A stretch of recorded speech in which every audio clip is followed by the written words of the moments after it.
Buonasera e ben ritrovati con una nuova edizione del TG Flash di New Sicilia. In apertura rinviati a giudizio l'ex direttore del cimitero di Siracusa e un operaio nell'ambito dell'inchiesta sulla presunta truffa legata alla vendita illecita di loculi e cappelle funebri, accelerando le sepolture e deludendo le procedure pubbliche ufficiali con un profitto stimato di oltre 60.000 euro. Chiude in una stanza l'ex moglie e la violenta, scatta l'arresto per un 46enne di Acireale. L'uomo non accettava la fine della relazione e durante un incontro che sarebbe dovuto servire a chiarire il loro rapporto si sarebbe consumata invece la violenza.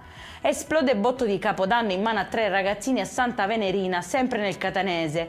Necessaria l'amputazione di un dito per un 12enne albanese. Il ragazzino è stato sottoposto a un delicato intervento di ricostruzione dell'arto effettuato da un'equipe del Cannizzaro. 4 colpi di pistola allicata contro la vetrata della segreteria del deputato regionale siciliano del Movimento 5 Stelle, Angelo Cambiano. L'ex sindaco della città dell'Agrigentino è stato bersaglio di più intimidazioni. In un episodio fu colpito al volto con una testata e pochi mesi dopo gli venne incendiata la casa di campagna.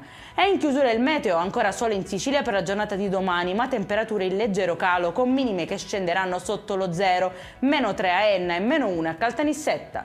Per questa edizione è tutto, prossimo appuntamento domani alle 13:30, buona serata.